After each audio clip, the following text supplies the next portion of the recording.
Hello guys, Assalamualaikum warahmatullahi wabarakatuh. My name is Muhammad Aulia Rahman, and in this video we will study about what is a vector. Let's check it out.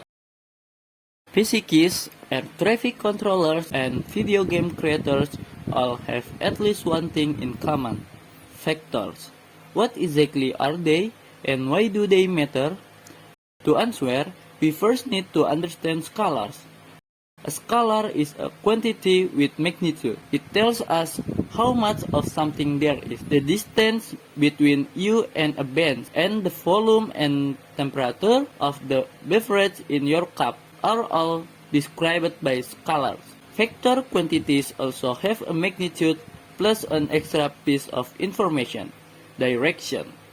To navigate to your bench, you need to know how far away it is and in what direction, not just the distance, but the displacement. What makes vectors special and useful in all sorts of fields is that they don't change based on perspective, but remain invariant to the coordinate system. What does that mean? Let's say you and a friend are moving your tent. You stand on opposite sides, so you're facing in opposite directions. Your friend moves 2 steps to the right and 3 steps forward. Well, you move 2 steps to the left and 3 steps back. But even though it seems like you're moving differently, you both end up moving the same distance in the same direction, following the same vector. No matter which way you face or what coordinate system you place over the campground, the vector doesn't change. Let's use the familiar Cartesian coordinate system with its x and y axes. We call these two directions our coordinate bases because they're used to describe everything we grab. Let's say the tent starts at the origin and ends up over here at point B. The straight arrow connecting the 2 points is the vector from the origin to B. When your friend thinks about where he has to move, it can be written mathematically as 2x plus 3y, or like this, which is called an array. Since you're facing the other way, your coordinate basis points in opposite directions, which we can call x prime and y prime. And your movement can be written like this, or with this array. If we look at the two arrays, they're clearly not the same. But an array alone doesn't completely describe a vector.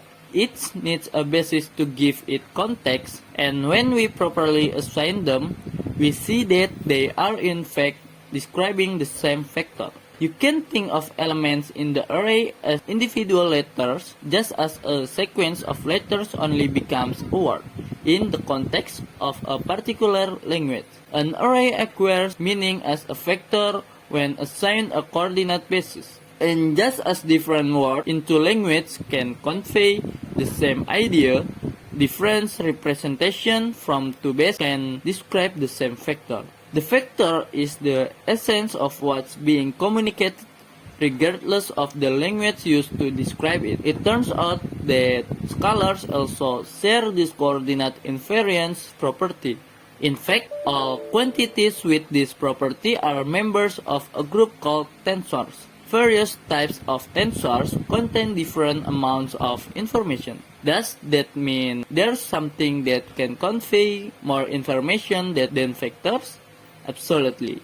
Say you're designing a video game and you want to realistically model how water behaves, even if you have force acting in the same direction with the same magnitude. Depending on how they're oriented, you might see waves or whirls. When force, a vector, is combined with another vector that provides orientation, we have the physical quantity called stress, which is an example of a second-order tensor. These tensors are also used outside of video games for all sorts of purposes, including scientific simulations, car designs, and brain imaging. Scalars, vector, and the tensor family present us with a relatively simple way of making sense of complex ideas and interactions, and as such, they're a prime example of the elegance, beauty, and fundamental usefulness of mathematics.